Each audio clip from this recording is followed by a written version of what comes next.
Цагийн нөхцөлөөр туулан замтай холбоотой нэр бүхэн албан тушаалтанд шалгаж байгаа мэдээлэл яваад байгаа шүү дээ. Энэ нэр бүхэн мэдээлэл яг холбогдуулаад шалгаж байгаа юм байна.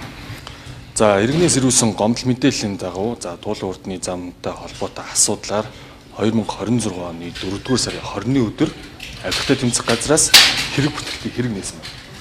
За ингэхдээ 22-ын 1 буюу нийтийн албан тушаалтан эрх мэдэл албан тушаалын байдлаа уруулан ашигласан байж болзошгүй гэдэг үндслээр хэрэг бүртгэлтийг хэрэг нэгээд мөрдөн шалгах ажиллагаа цаашаа явуулж байна гэсэн. Одоо нийслэлийн эрдэнэ төлөвчийн төлөөлөгч сэргэлэн багтч гэдэг нь нэр бүхэн албан тушаалтнуудыг бас одоо мөргийн буруудаар тогтоочлоо гэдэг юм мэдээлэлүүд яваад байгаа шүү дээ. Өөр төлөөлөгчнүүдээр холбогдуулсан юм байна. За тэгэхээр одоогоор яг одоо хүний нэр бас албан тушаалыг бол хэлэх боломжгүй. За хэрэг бүртгэлтийн хэрэг гэдэг маань бол ерөнхийдөө гомдол мэдээллээс хэрэг бүртгэлтийн хэрэгт шилжээд шалгаж байгаа үйлдэлээ. За хэрвээ одоо тухайн хэрэгт хэн нэг ялагчаа татах юм бол одоо тэр хүн холбогдсон гэж үзэж байна.